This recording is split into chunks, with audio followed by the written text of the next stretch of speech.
सभी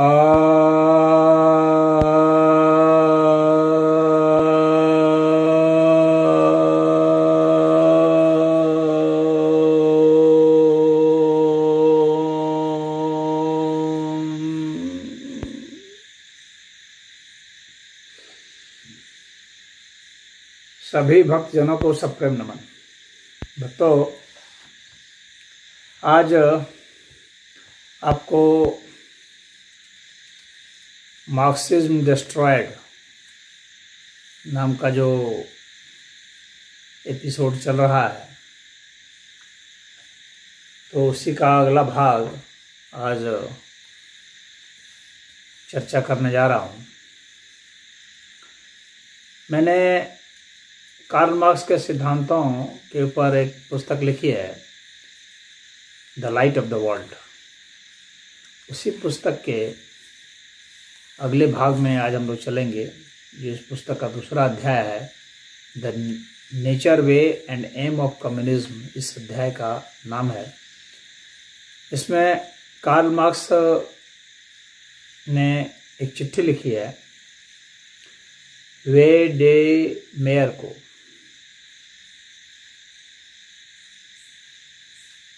तो जे.वे. D mayor जो थे, तो इनको उन्होंने एक चिट्ठी लिखी है। उसमें ये क्या लिखते हैं, हम लोग इस पर चर्चा करते हैं।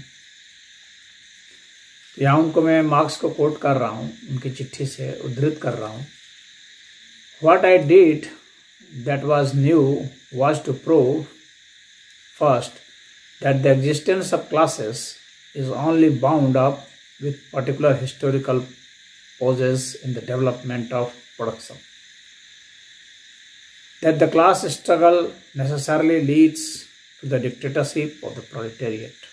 Third, that this dictatorship itself only constitutes the transition to the abolition of all classes and to a classless society. अर्थात वो कह रहे हैं कि क्या मैंने किया जो नया था, वह यह किया कि जो क्लास है वह जिस तरह जैसा उत्पादन होता है उसके हिसाब से इतिहास में वर्ग बनते चले जाते हैं। दूसरा कि जो क्लास है उसके वर्ग जो हैं, जितने क्लास हैं, वर्ग हैं, वे आपस में संघर्ष करते हैं और जिसके लीडर जो हैं वो अंततः जो प्रोलेटेरिएट है यानी सर्वहारा वर्ग है उसकी तानाशाही स्थापित हो जाती है। और तीसरा यह है कि यह जो तानाशाही है यह सिर्फ एक संधि काल होता है, जब ये सारे जो वर्ग हैं, क्लास हैं, ये ख़त्म हो जाएंगे और अंत में ये जो समाज है यह वर्ग विहीन समाज की स्थापना हो जाएगी। तो ये मार्क्स जो हैं जे.वे. डी मेयर को लिखते हैं चिट्ठी, उसमें इस बात को इन्होंने कहा है। अब मार्क्स की इन बातों का हम लोग विश्लेषण करते हैं कि मार्क्स क्या बताना जो चाह रहे हैं, उसमें कहाँ कहाँ क्या क्या त्रुटियाँ हैं। तो इनका ये कहना है कि जैसे जैसे उत्पादन होता है कि वैसे वैसे क्लास बनते चले जाते हैं, यानी उत्पादन के अनुसार क्लास बनते हैं, वर्ग बनते हैं।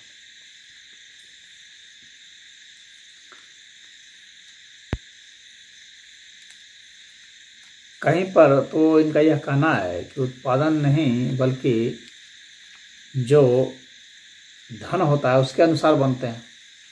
उत्पादन के तरीके अगर भिन्न भिन्न हो जाएं तो उससे नहीं बनेंगे। अलग अलग लोगों के पास अलग अलग धन होंगे और वे हो सकता है कि सारे सारे गरीब भी हों, भले अलग अलग तरीके से वे अलग अलग उत्पादन कर रहे हों, लेकिन वे सारे गरीब हो सकते हैं क्योंकि उन सभी के पास कम पैसा है। उदाहरण के लिए यदि कोई मोची है, कोई ठठेरा है, ये सब जो हैं उत्पादन तो अलग अलग तरीके से कर रहे हैं, लेकिन सारे कम आमदनी वाले ग्रुप वाले हो सकते हैं। तो मार्क्स के हिसाब से तो ये क्लास हुए ना। और अलग अलग उत्पादन, जैसे कि मान लीजिए कि जूता की फैक्ट्री है किसी के पास, और किसी के पास कपड़े का मिल है, किसी के पास पेपर मिल है, किसी के पास स्टील फैक्ट्री है, तो ये सभी तो उद्योगपति है ना। अलग अलग उत्पादन का तो हुआ, लेकिन सारे उद्योगपति कहे जाते हैं, पूंजीपति कहे जाते हैं। तो यहाँ पर एक ये है। दूसरी बात, मैं इससे भी जो गहरी बात है वो यह कहना चाहता हूँ कि जो वर्ग है, क्लास है, वह उत्पादन से नहीं बल्कि सबके जीन में है। यह सभी प्राणियों के जीन में ही है, तभी वे भिन्न भिन्न प्रकार के कार्य कर पाते हैं और भिन्न भिन्न प्रकार की प्रवृत्ति के हिसाब से भिन्न भिन्न प्रकार के खर्च और बचत करते हैं। और उनमें भावनाएं भी भिन्न भिन्न होती हैं, योग्यताएं, क्षमताएं भिन्न भिन्न होती हैं। इसके अनुसार से ही क्लास का निर्माण होता है। तो क्लास का निर्माण वास्तव में ये जैविक है। उस जैविकी की वजह से क्लास का निर्माण है। जब ये भिन्न भिन्न उत्पादन की बात नहीं थी, जब बहुत पुराने जमाने में जी रहे थे, उस वक्त भी क्लास था। और जो मनुष्य नहीं है उनमें भी क्लास है। कोई जरूरी नहीं है कि मनुष्य में ही क्लास हो, क्लास तो सभी में है। कीड़े मकोड़े में भी क्लास है, बैक्टीरिया वायरस में भी क्लास है, वनस्पतियों में भी क्लास है। ऐसा थोड़ी है कि सारी मधुमक्खियां एक जैसी हैं, सारी चींटियां एक जैसी हैं, सारे बंदर एक जैसे हैं। उनमें भी तो क्लास है। किसी बंदर में ज़्यादा ताकत है, किसी में कम ताकत है, कोई होशियार है, कोई कमज़ोर है, कोई रोगी है, कोई स्वस्थ है। उसके अनुसार से उनकी उत्पादन क्षमता है, उनके अनुसार से उनकी ग्रहण क्षमता है, उसके हिसाब से ही उनकी यौन क्षमता है। ये सारी क्षमता है। तो अलग अलग हिसाब से अलग अलग क्लास बन जाते हैं। ये उनकी जैविकी में है। उत्पादन के जो मोड हैं उसमें नहीं है, बल्कि जैविकी के कारण उत्पादन के मोड हैं भिन्न भिन्न। इसके उलट ऐसा कहना चाहिए। अब इसके बाद जो इनका दूसरा वह है कि जो वर्गों के बीच जो संघर्ष है, वह जो है अनिवार्य रूपेण जो सर्वहारा वर्ग का तानाशाह को ले आता है। तो ऐसा जो है, यह इनका एक दिवा स्वप्न है कि तानाशाह आ जाएगा सर्वहारा वर्ग का। आज तक कहीं दुनिया में नहीं आया। जिस तानाशाह की बात ये कर रहे हैं कि तानाशाही व्यवस्था आ जाएगी सर्वहारा वर्ग की, तो आज तक दुनिया में तो कहीं नहीं आई है, अब तक नहीं आई है। इनके नाम पर भले कुछ मुट्ठी भर के लोग जो हैं, जो राजनीतिक लोग हैं, उन्होंने उकसा करके इनका फायदा तो अवश्य उठाया सत्ता को पलटने में। तो राजाओं की सत्ता को पलट करके इन तानाशाहों की सत्ता आ गई। तो ये तानाशाह जो है ये चंद लोग हुए, न कि ये सर्वहारा वर्ग हुए। और हालत तो ये हो गई कि ये चंद लोग जो थे, इन्होंने एक पार्टी स्थापित कर ली और कहे कि हमारी पार्टी जो है शासन करेगी। तो तानाशाह इस पार्टी का हो गया। और इस पार्टी में भी जो प्रभावशाली लोग थे उन्हीं का हुआ। वे अपने 5 उम्मीदवार, जिन्हें वे पसंद करते थे, जो टॉप क्लास उसमें थे, टॉप क्लास लीडर जो थे, या कह लें कि सबसे जो धूर्त जो थे, जिन्होंने कि उकसाया, हिंसा के लिए प्रेरित किया सत्ता हासिल करने के लिए। और इन सभी सर्वहारा वर्ग जो, हालांकि सर्वहारा वर्ग तो ऐसा कुछ है भी नहीं वर्ग, लेकिन मान लेते हैं कि एक समूह जिसके पास कुछ कम आय थी, कम संपत्ति थी, परंतु उनकी महत्वाकांक्षाएं, कामनाएं बहुत ज़्यादा थी, तो उनके माध्यम से इन लोगों ने सत्ता हासिल कर दी। और यहाँ पर ये कहते हैं कि जो है सत्ता इस सर्वहारा वर्ग की सत्ता है, लेकिन सत्ता तो उनकी भी, सर्वहारा वर्ग को क्या मिला उसमें, बल्कि वे तो और ज़्यादा गुलाम हो गए और दीनहीन हो गए। उनकी संपत्तियां अधिग्रहित कर दी गई और कहा गया कि अब जो है तुम सरकार के आदमी हो, तुम सरकार के लिए काम करो, सरकार तुम्हारा हर देखभाल करेगी। सरकार ने गुलाम बना लिया। अब उनके पास जगह जमीन मकान कुछ भी अपने नहीं रहे, यहाँ तक कि बच्चे भी नहीं रहे। तो उसको आप कह रहे हैं कि सर्वहारा वर्ग का शासन आ गया। सर्वहारा वर्ग का कुछ भी तनासा नहीं आया। यह तो कुछ चंद राजनेताओं का आया जो कि पूंजीपतियों से भी गए गुजरे थे और बहुत बड़े पूंजीपति थे। तो मार्क्स तो इस भ्रम में रह गए कि पूंजीपति खत्म हो गए, लेकिन मार्क्स को ये नहीं पता कि उससे बड़े पूंजीपति को बना दिया। बड़े पूंजीपति का निर्माण हो गया। ऐसे पूंजीपति जो कि सिर्फ धन पर नहीं बल्कि आपके विचारों पर भी काबू रखना चाहते हैं और आपके बच्चों पर भी काबू रखना चाहते हैं, आपकी हर हरकत पर काबू रखना चाहते हैं। इस तरह से आपके पूरे जीवन को, आम जन के पूरे जीवन को इन लोगों ने घोंट दिया। आम जन के जीवन को गुलाम बना लिया। उसकी एक एक गतिविधि पर जासूसी, एक एक गतिविधि पर नियंत्रण कर लिया।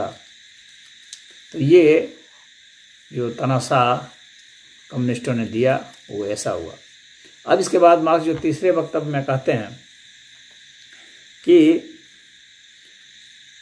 जो तानाशाह व्यवस्था होगी सर्वहारा वर्ग की, तो ये तानाशाही व्यवस्था बदल जाएगी। किसमें? तो ये वर्ग जो है समाप्त हो जाएंगे और वर्ग विहीन समाज बन जाएगा। कैसे बन जाएगा भैया?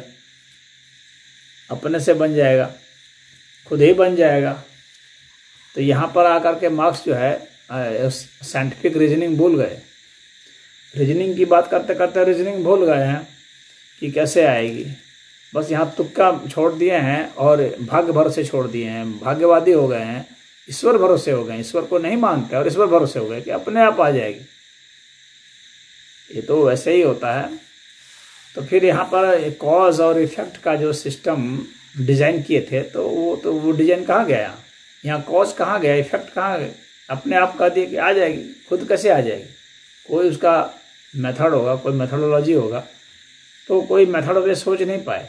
यहाँ आकर के उनकी बुद्धि ठहर जाती है, रुक जाती है। समझ में उनको नहीं आने लगा कि यहाँ से कैसे आएंगे। बस कह दिए अपने आप आ जाएगी।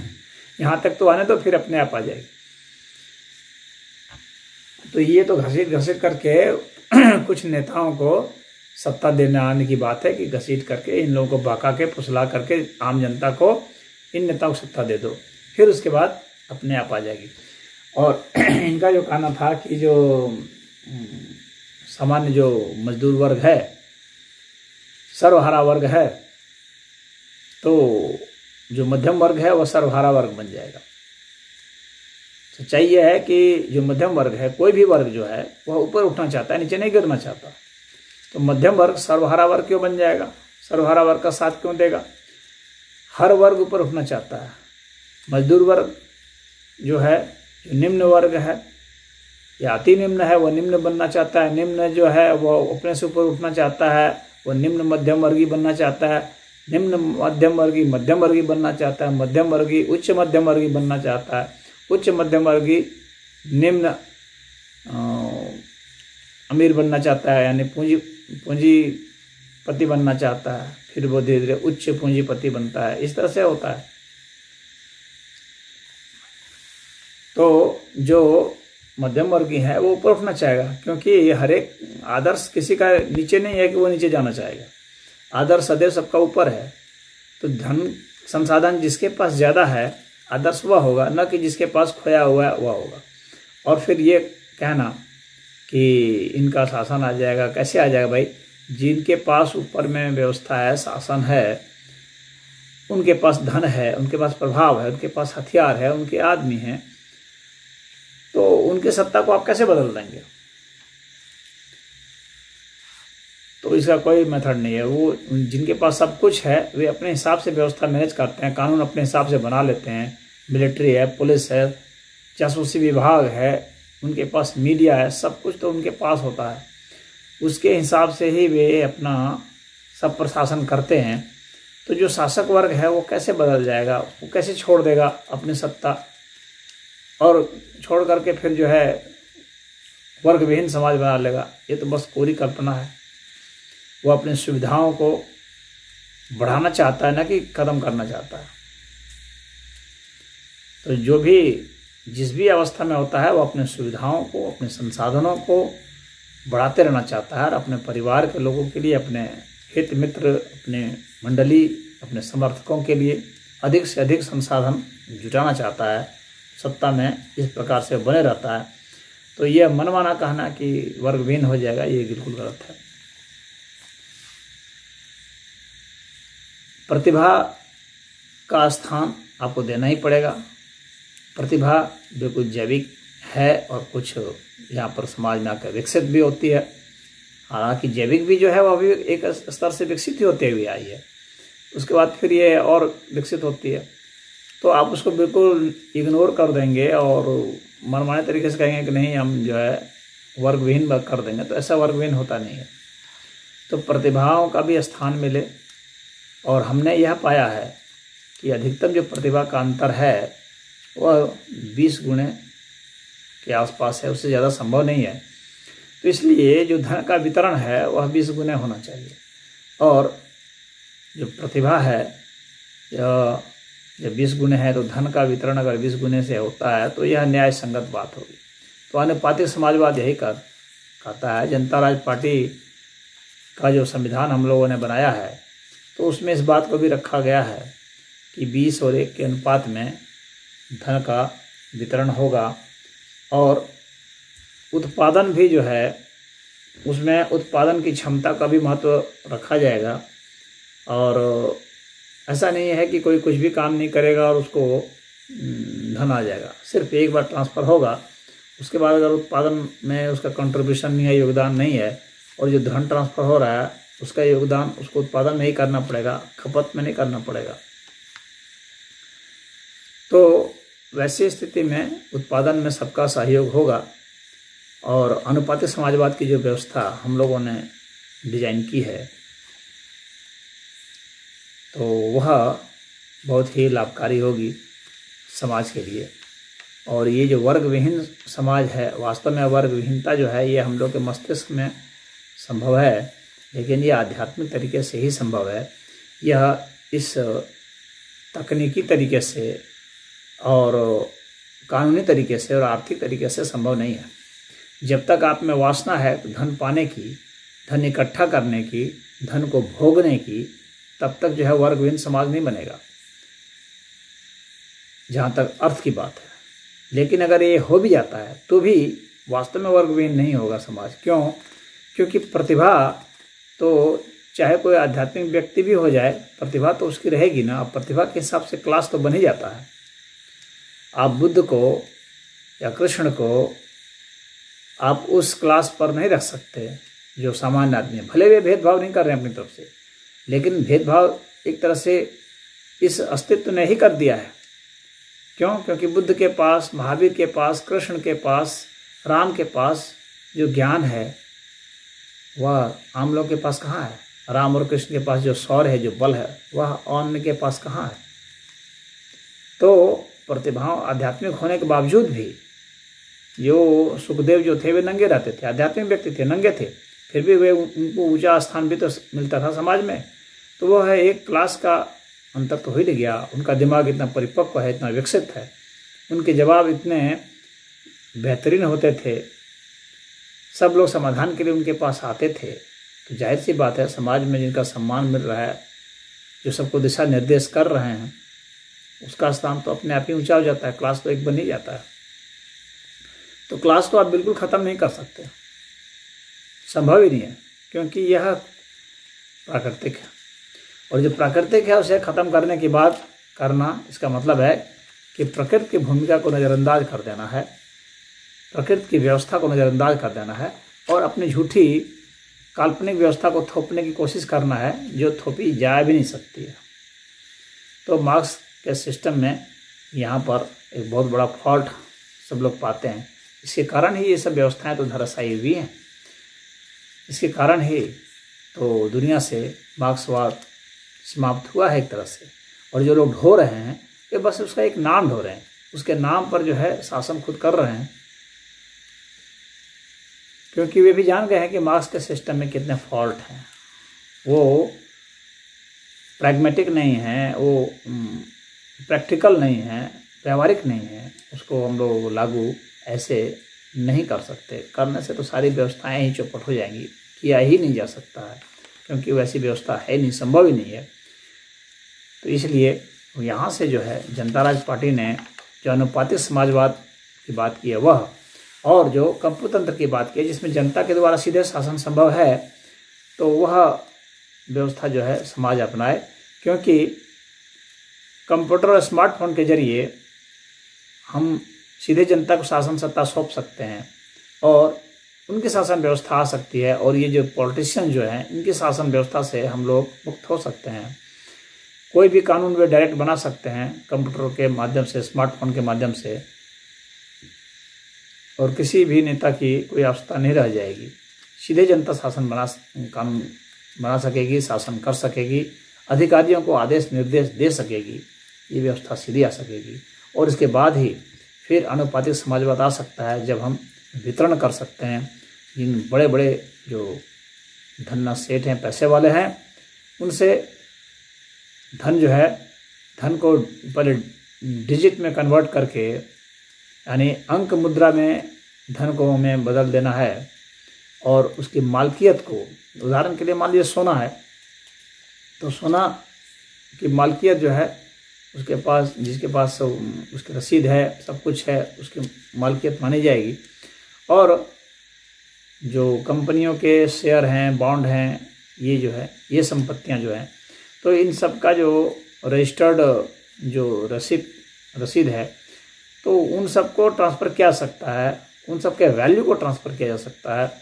और उसके बाद जो है वह जो वैल्यू जब आ जाएगी तो वह व्यक्ति भी उसको यूज़ करने के या ट्रांसफ़र करने में योग्य हो जाएगा। इस तरह से हम लोग खाते से खाते में ट्रांसफ़र कर सकते हैं, यानी वैल्यू को खाते में रख देंगे। अगर उद्योगपतियों के खाते में सारे मूल्य रखते, जिनके जितनी संपत्ति उनके पास है, चाहे चल संपत्ति चाहे अचल संपत्ति है, तो उसका मूल्य उसमें रख दिया जाए और उसके बाद ट्रांसफ़र नीचे के लोगों को किया जाए, उनके खातों में किया जाए।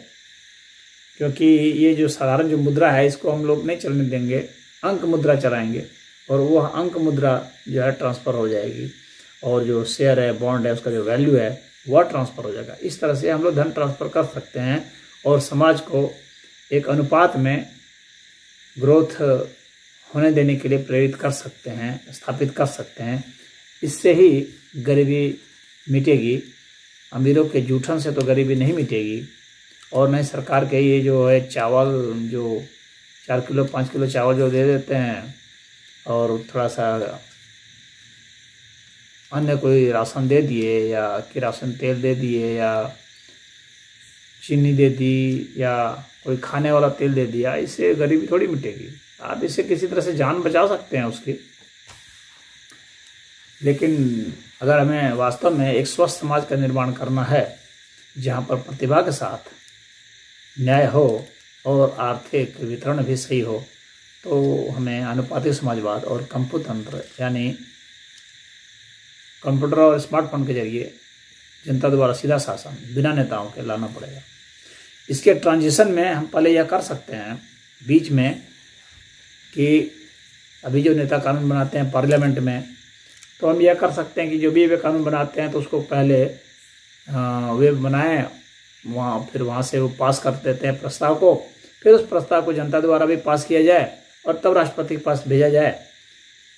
तो जब ऐसे जनता ट्रेंड हो जाएगी इस तरह के कानून को बनाने में, तो धीरे धीरे इन नेताओं की विदाई कर दी जाए और नेता ना रहेंगे, सीधे जनता बनाएगी। नेताओं के जो खर्चे हैं, उनके ऊपर जो खर्चे हैं, उनके जो भ्रष्टाचार हैं, उससे हम लोग बचेंगे।